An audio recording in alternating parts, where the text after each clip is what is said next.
এই মুহূর্তে নওগাঁর কনভেনশন হলে আছেন সহকর্মী সাইফুর রহমান রকি। সরাসরি যাচ্ছি তার কাছে।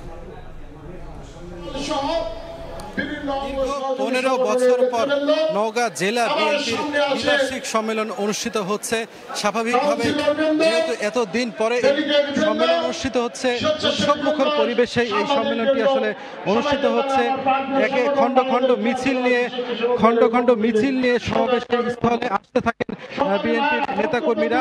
এবং এখানে কিন্তু আপনারা জানেন যে আজকে যে সম্মেলন অনুষ্ঠিত হচ্ছে, এখানে আসলে 1414 জন এখানে কাউন্সিলর রয়েছেন, যারা আসলে 3 জন শীর্ষ নেতা, এই জেলা বিএনপির 300 শীর্ষ নেতা তারা নির্বাচিত করবেন ভোটের মাধ্যমে।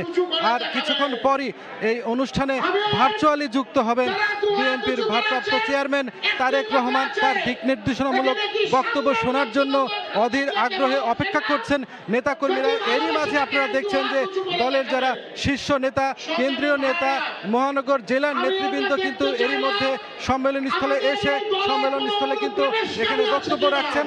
আপনারা জানেন এখানে উপস্থিত আছেন বিএনপি চেয়ারপারসনের উপদেষ্টা আব্দুল সালাম।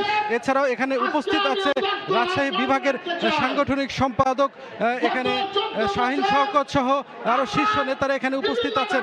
আপনারা দেখছেন যে এটি আসলে অনুষ্ঠিত হচ্ছে একটি কনভেনশন সেন্টারে, এবং এই বালুডাঙ্গার পাশে এই কনভেনশন সেন্টারে এই প্রথম অধিবেশনে কিছুক্ষণ পরে আসলে বক্তব্য রাখবেন দলের ভারপ্রাপ্ত চেয়ারম্যান। সেই জন্যই কিন্তু নেতাকর্মীরা একেবারে উন্মুখ হয়ে আছেন। সব মিলে আপনারা জানেন যে রাস্তার বাইরে কিন্তু আমরা দেখেছি যে নেতাকর্মীদের ব্যানার পোস্টারে ছেয়ে গেছে, এবং যেহেতু এখানে ভোটের মাধ্যমে নেতা নির্বাচিত করবেন কাউন্সিলররা, সেক্ষেত্রে বিভিন্ন যারা প্রার্থী রয়েছেন, পদপ্রার্থী রয়েছেন, তাদেরও কিন্তু ব্যাপক আনাগোনা, তাদের সমর্থকদের ব্যাপক আনাগোনা, সব মিলিয়ে আসলে তাদের সরব উপস্থিতি আসলে এখানে প্রমাণ করছে যে এই সম্মেলনটি কতটা উৎসব মুখর পরিবেশে অনুষ্ঠিত হচ্ছে। তো এই ছিল আমার কাছে নওগাঁ থেকে সর্বশেষ। সরাসরি যুক্ত ছিলাম নওগাঁয়।